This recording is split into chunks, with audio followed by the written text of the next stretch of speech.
kemarin Pak Prabowo memberikan statement, ini juga banyak multi tafsir ya, artinya banyak penafsiran tersendiri begitu. Apa jangan-jangan ini juga mengindikasikan Pak Prabowo belum menolak aspirasi pemakzulan Gibran. Nah kalau gitu pertanyaannya, haruskah Pak Prabowo ini membuat statement yang tegas nih bahwa saya terus bersama Gibran 5 tahun ke depan?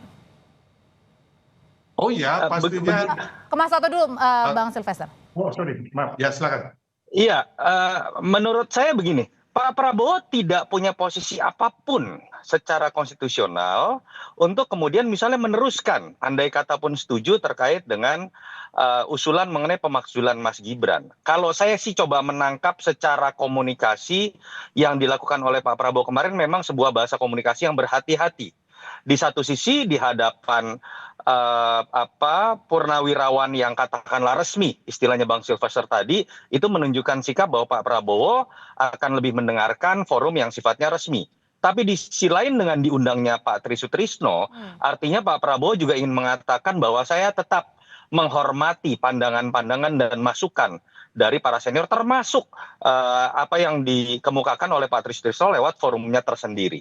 Jadi saya sih masih melihat ini upaya menetralisir. Nah, saya ingin mengomentari apa yang disebutkan oleh Bang Silvester tadi ya.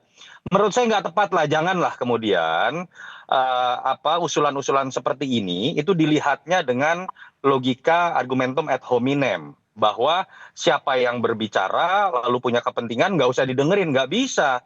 Semua orang mau kalah pemilu, mau menang pemilu, punya hak yang sama untuk memberikan usulan. Yang perlu dilihat adalah argumentasinya apakah konstitusional atau tidak. Jadi jangan kemudian menggunakan logika Bung Silvester. Kalau logika Bung Silvester dipakai, semua pendukungnya Ganjar sama Anies nggak boleh ngasih usulan apapun. Itu menurut saya juga logika yang salah. Tetapi saya ingin mengatakan bahwa alasan yang dikemukakan oleh forum yang mengusulkan poin ke-8 Gibran dimakzulkan itu nggak tepat kalau menggunakan argumentasi masa lalu yang sudah jelas walaupun kontroversial ya sudah kita Kalau harus gitu terima haruskah Pak Prabowo juga kenyataannya. membuat statement yang tegas, Mas Toto, atau lebih sering ini berdua tampil bersama Mas Gibran? Nggak perlu lah menurut saya kemudian jadi drama-drama harus sering tampil bersama-sama. Poin yang Pak Prabowo jalankan saja fungsinya, Mas Gibran jalankan saja fungsinya, sehingga keduanya itu tidak kemudian melanggar apa yang disebutkan di pasal 7 AUD 45, sehingga kemudian bisa jauh dari yang namanya pemakzulan. Saya juga tidak sepakat kalau pemakzulan didasarkan pada sebuah tekanan politik siapapun itu, mau militer ataupun sipil. Tapi ada poin penting, Audrey, yang ingin saya ingatkan. Kenapa sih keributan ini terjadi? Bukan hanya ini loh, ini kan rentetan dari isu matahari kembar, isu mengenai cawe-cawe, isu bagaimana positioning dari Pak Jokowi.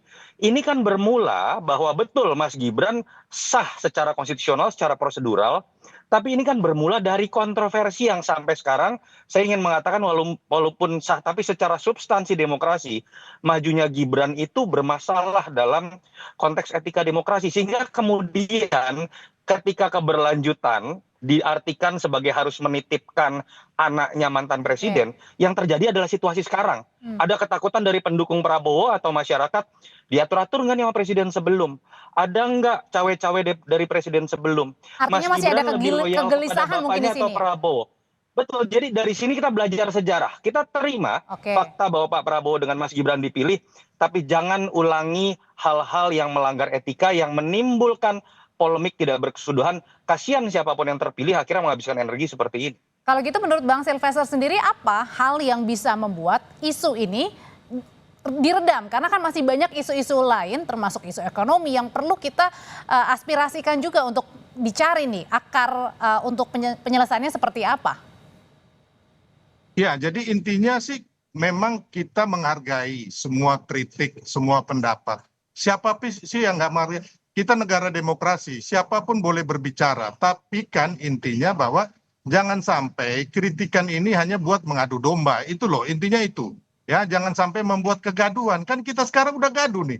Gara-gara para pensiunan jenderal ini yang menurut saya ya kan memberikan poin-poin itu dibangun tidak berdasarkan fakta-fakta hukum gitu loh, konstitusi kita yang baik itu bagaimana ya kan, yang harusnya kan harusnya kita sama-sama para pensiunan ini, ayo umpamanya undang-undang perampasan aset Ayo sama-sama kita kejar agar digolkan, atau sekarang Pak Prabowo dan Mas Gibran itu ingin agar kita swasembada pangan gitu loh, swasembada energi, swasembada air.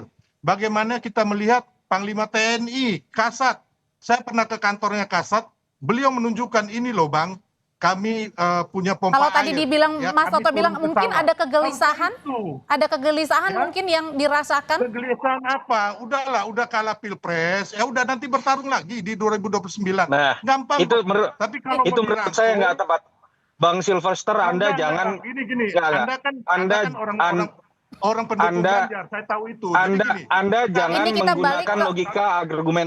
itu Anda kan Anda kalau pendukung seperti Ganjar, Anda ini harus siapapun ngomong yang gitu. kalah Anda Saya- anggap tidak punya hak untuk bersuara. saya Logika Anda netral rusak, tahu sebagai nggak anak Sylvester? merah putih loh, Bang. Nggak bisa loh. Anda ngerti nggak? Itu Logika Anda rusak. urusan Abang. Hak Abang nggak usah. Anda uji Ini. argumentasi dari Forum Purnawirawan itu. Jangan lihat latar belakangnya. Bukan gitu loh. Poinnya ada Itu nggak aja. sekarang?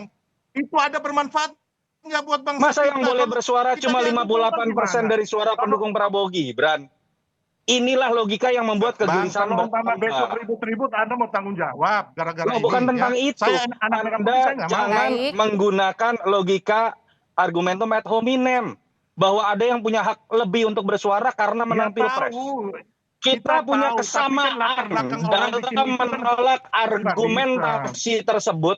Pemakzulan ini salah karena tidak cukup argumentasi, tidak cukup Ya, fakta memang secara salah konstitusional. secara Kita sepakat tentang ketatanegaraan poin kita itu. salah. Nanti dulu, kita sepakat tentang poin itu, tapi jangan batasi hak siapapun termasuk para purnawirawan ini hanya karena mereka dianggap kalah Pilpres. Itu saya tolak. Mas Sylvester? Ya, saya hargain itu. Kalau umpama beliau ini kan juga timnya Ganjar, saya tahu pasti dia akan Nah, ngomong udah nggak begini. nyambung lagi. Di sini Udah kita nggak undang nyambung Mas lagi, Toto Audrey. sebagai pengamat, Bang Sylvester. Saya dengan Anda berbeda ya. Saya melihat sesuatu dalam kerangka untuk membangun bangsa. Ya kan, kalau Anda kan Nggak nyambung, nggak nyambung. Ya. itu juga. Tadi Jadi juga wajar sudah Anda- disuarakan Anda oleh Mas nggak Toto nyambung. bahwa Bisa, Bang. tidak setuju juga dengan pemakzulan. Tapi mungkin begini, Bang Sylvester, yang dimaksudkan adalah pastikan ada argumen tersendiri. Tidak mungkin seorang purnawirawan TNI tidak ada angin, tidak ada hujan, kemudian bersuara seperti ini.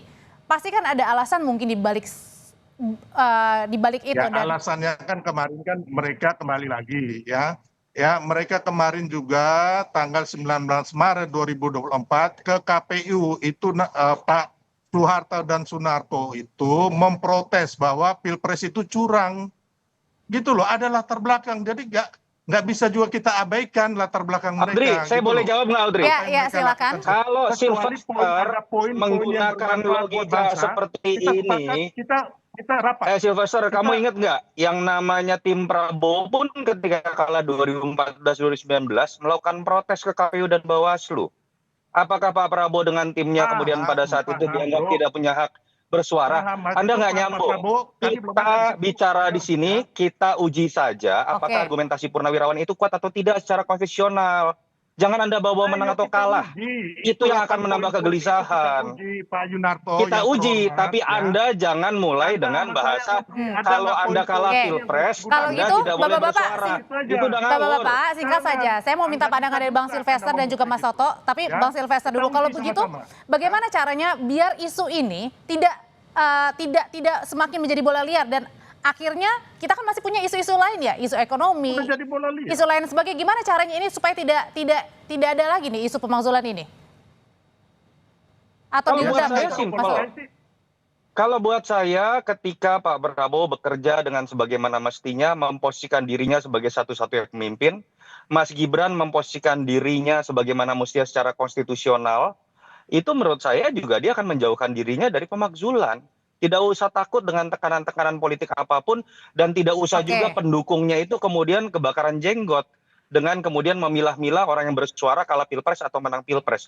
Itu yang menambah kecemasan dan menambah sebuah kontroversi. Oke, intinya Kalau kerja itu ya. dijalankan dengan baik, bekerja, ya sudah. Oke. Begitu pula pendukungnya menurut saya lebih banyak berbicara mengenai kerja dari presiden dan wakil presidennya dibandingkan bernostalgia masa lalu tentang siapa yang kalah dan menang Pilpres seperti yang disampaikan oleh Bung Sylvester tadi. Bang Sylvester. Hal-hal gini nih Audrey nih Anda ini yang bikin yang tidak ada menjadi Bukan ada maksud karena Anda budaya berkelit, menjilat tadi. Mas Yanarto, janganlah gitu. Ada ngomong aja. Pak Prabowo itu mandiri, tidak dicawe-cawe oleh Nah, Pak kita Jokowi. kita kembali ke tema hari ini, Bang. Kita balik ke tema hari Ya, ini. jadi intinya gini, kalau saya sebagai anak bangsa merah putih, ayo para purnawirawan kita duduk. Mana poin-poin ini yang bisa untuk membangun Jadi bangsa, perlu ada bermanfaat ketemu buat bersama, bangsa Bang kita. Sylvester. Oh ya, mau. Yang kemarin mau belum banget, cukup mau banget. berarti. Terus yang kedua, ayo kita sama-sama ya kan mendukung agar mengusut koruptor dan undang-undang perampasan aset dan uang kartal ini disahkan. Terus yang kedua, ayo kita sama-sama turun ke sawah bersama Panglima TNI, Kasat untuk masalah pengairan, pupuk dengan Pak Prabowo agar kita bisa swasembada pangan, swasembada kedaulatan di bidang pangan, energi dan air. Itu yang kita inginkan. Mari sama-sama kita membangun bangsa. Jangan bikin kegaduhan gitu loh. Perlu duduk bersama nggak sih, Mas Toto tadi dikatakan Bang Ya Sylvester? perlu, nggak ada masalah, perlu. Mas Toto? Kita Ya bagaimana pilihkan. mau duduk bersama kalau kemudian orang baru berkomentar lalu dikatakan kalah pemilu. Itu menurut saya yang seharusnya kita lepaskan. Uji argumentasinya. Mau dia senior, mau dia militer atau sipil, kalau argumentasinya tidak kuat kita duduk bersama. Tapi jangan duduk bersama dengan sudah menempatkan Anda berbeda dengan saya karena Anda kalah dengan Pilpres. Saya meyakini sekali Pak Prabowo tidak punya pemikiran seperti itu. Karena Pak Prabowo bahkan mendatangi orang yang kalah Pilpres. Pak Prabowo berusaha untuk merangkul. Berbeda dengan para pendukungnya, sebagian pendukungnya, seperti yang juga tadi disampaikan dalam argumentasi Bang Sylvester. Kalau kesamaan sikap dengan Pak Prabowo yang dilakukan oleh para pendukungnya, saya meyakini kok kegelisahan itu tidak akan muncul. Isu matahari kembar tidak akan muncul. Isu mengenai cawe-cawe juga tidak akan muncul. Jadi mulailah dari sikap sebagai seorang pendukung seperti yang sudah dicontohkan oleh Prabowo sendiri. Iya, saya paham ya kan. Oke. Yang Abang Singkat, bilang tadi, sudah habis. honeyman, jangan menyerang pribadi. Tapi kan kita tahu juga kenapa Oke, sampai baik, poin-poin Bang ini, Sylvester. 8 poin ini ada karena ada latar belakang juga. Oke. Pak Yunarto yang Bang terhormat, Sylvester, terima kasih nggak untuk terlepas, waktunya. Gitu loh. Mas Toto, terima kasih juga untuk waktunya. Selamat Ya, malam. Terima kasih. Bang. Usai jeda, saudara selebgram Lisa Mariana menggugat